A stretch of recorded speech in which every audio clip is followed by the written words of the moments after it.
तो guys AEW में Kevin Owens के डेब्यू रूमर के बाद साइन किया केविन ओवेंस को। क्रिस जेरिको के यूके में हॉस्पिटलाइज होने के बाद एईडब्ल्यू में क्या है जेरिको के रिटर्न की स्टेटस। एईडब्ल्यू में क्रिस्टोफर डेनियल के रिटर्न और बैक स्टेज इन्वॉल्वमेंट को लेकर क्रिस्टोफर डेनियल ने किया बड़ा खुलासा। आरओएच के फॉर्मर चैंपियन ब्रोडी किंग को टोनी खान ने साइन किया एईडब्ल्यू के अंदर। और guys AEW superstar CM Punk को पीछे छोड़ के हुक बने एईडब्ल्यू के बिगेस्ट बॉक्स ऑफिस अट्रैक्शन। नमस्कार दोस्तों, मैं रॉकी और आप देख रहे हैं एलीट एफएन मनीगा। और गाइज इस वीडियो के अंदर हम एईडब्ल्यू के बहुत से मेजर अपडेट पर बात करेंगे। तो गाइज अगर आपने अब तक इस वीडियो को लाइक नहीं किया है तो गाइज वीडियो को लाइक कर देना। बट गाइज चलिए अब बिना किसी देरी के शुरू करते हैं इस वीडियो को। और गाइज बात करते हैं डब्ल्यूडब्ल्यू सुपरस्टार केविन ओवेंस की।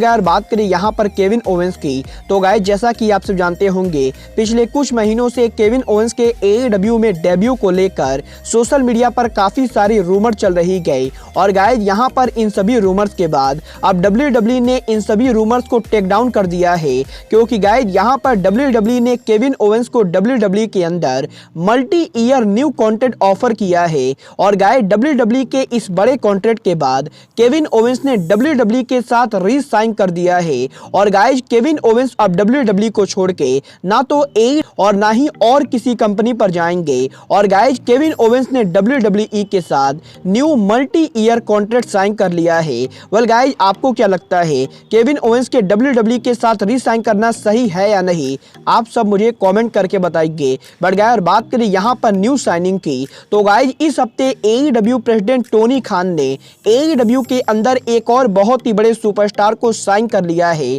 और गाइज ये सुपरस्टार और कोई नहीं बल्कि आरओएच सुपरस्टार ब्रोडी किंग है। और गाइज बात करें यहाँ पर ब्रोडी किंग की तो गाइज अगर आप सभी आरओएच रेसलिंग को फॉलो करते गए तो गाइज आप सबको डेफिनेटली मालूम होगा कि ब्रोडी किंग आरओएच के one of the biggest superstar में से एक हैं, जो कि आरओएच के फॉर्मर टेलीविजन चैंपियन भी रह चुके हैं। और गाइज यही इस हफ्ते AEW dynamite winter is coming weekend के अंदर टोनी खान ने ब्रोडी किंग को अपने कंपनी में साइन कर लिया है। और गाइज जैसा कि मैंने आपको ऑलरेडी काफी बार बताया है कि ब्रोडी किंग एईडब्ल्यू पर कभी भी डेब्यू कर सकते हैं, क्योंकि गाइज यहाँ पर एईडब्ल्यू के बाद ब्रोडी किंग और एईडब्ल्यू सुपरस्टार मलाकाई ब्लैक ये दोनों टैग टीम पार्टनर हैं। और गाइज एईडब्ल्यू के बाहर मलाकाई ब्लैक और ब्रोडी किंग की टैग टीम काम करती गई। और गाइज अब जबकि टोनी खान ने ब्रोडी किंग को एईडब्ल्यू में साइन कर लिया है तो गाइज बहुत ही जल्द एईडब्ल्यू के अंदर हमें ब्रोडी किंग का डेब्यू देखने को मिलेगा।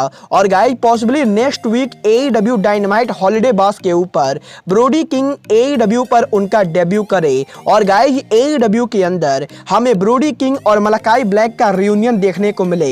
गाइज आप सभी ब्रोडी किंग के डेब्यू के लिए एक्साइटेड हैं या नहीं, आप सब मुझे कमेंट करके बताइए। बट गाइज चलिए अब आगे बढ़ते हैं और बात करते हैं अपने अगले अपडेट की। और गाइज बात करते हैं ले चैंपियन क्रिस जेरिको की। गाइज बात करें यहाँ पर जेरिको की तो गाइज जैसा कि मैंने आपको पहले ही बताया था कि क्रिस जेरिको के यूनाइटेड किंगडम में फौजी शो से पहले जेरिको की तबीयत काफी ज्यादा खराब हो गई थी। और गाइज जेरिको की तबीयत खराब होने के बाद जेरिको को इंग्लैंड में हॉस्पिटल में भर्ती किया गया था।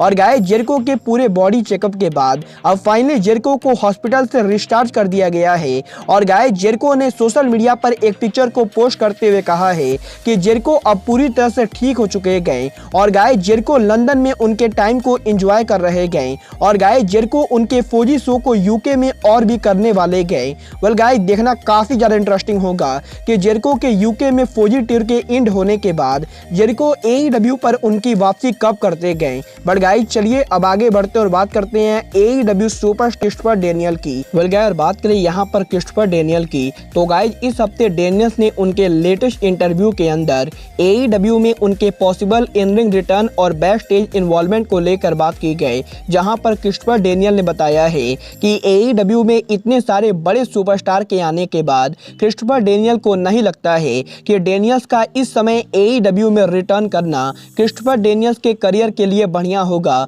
और गाइज यहाँ पर डेनियल्स ने बताया है कि AEW में अब फैंस डेनियल्स के मुकाबले ज़्यादा देखना पसंद करेंगे।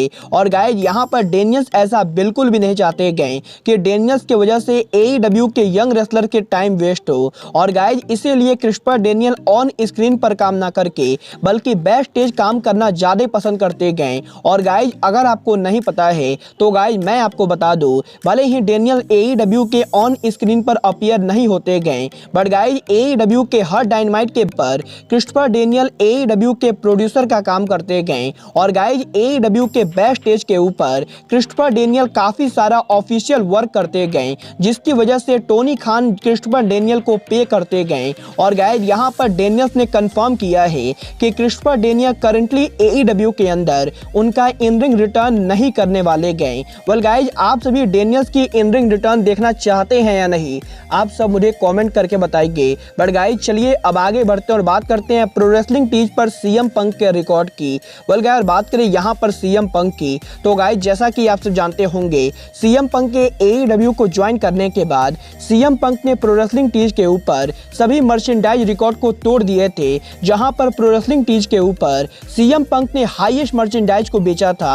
और गाइज प्रो रेसलिंग टीज पर सभी रिकॉर्ड को ब्रेक करने के बाद CM पंक ने AEW के ऑफिशियल शॉप के ऊपर भी AEW के हर रेसलर के रिकॉर्ड को तोड़ दिया था। और गाइज यहां पर पिछले 5 महीनों से जब से CM पंक ने AEW में उनका डेब्यू किया है तब से लेकर अब तक AEW के ऑफिशियल शॉप के ऊपर CM पंक की मर्चेंडाइज सबसे ज्यादा बिकी गए। और गाइज पिछले 5 महीनों से लगातार AEW के अंदर CM पंक सबसे ज्यादा मर्चेंडाइज बेचने वाले रेसलर रहे। बट गाइज यही लास्ट वीक रैम्पेज शो के ऊपर टैज के बेटे हुक के AEW में इन रिंग डेब्यू के बाद पूरा सोशल मीडिया हिल चुका है। और गाइज हुक के AEW में शानदार डेब्यू के बाद अब हुक ने CM पंक को रिकॉर्ड को तोड़ दिया है। और गाइज फाइनली 5 महीनों के बाद CM पंक के मर्चेंडाइज रिकॉर्ड को तोड़ के हुक बन चुके हैं AEW के बिगेस्ट बॉक्स ऑफिस अट्रैक्शन। क्योंकि गाइज यहाँ पर AEW के मर्चेंडाइज के ऊपर हुक ने CM पंक के मुकाबले ज्यादा मर्चेंडाइज इस हफ्ते बेचे गए।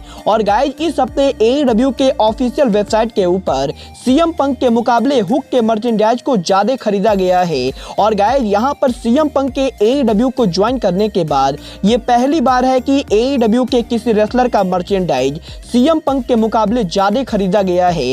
वेल गाइज देखना बहुत ही ज्यादा दिलचस्प होगा कि हुक के AEW मात्र एक मैच के रेसल करने से हुक के इतने ज्यादा फैन बेस बनने के बाद हुक का AEW फ्यूचर कैसा होता है। और गाइज क्या सच में हुक AEW में आगे चल के बनेंगे AEW के biggest box office attraction. Well guys आपको क्या लगता है AEW को हुक को पुश करना चाहिए या नहीं, आप सब मुझे कमेंट करके बताइए। बट गाइज अब आज के इस वीडियो में बस इतना ही, मैं मिलता हूं आपसे अपने अगले वीडियो में। बट गाइज तब तक के लिए just like Kenny Omega says good bye, good night and bang.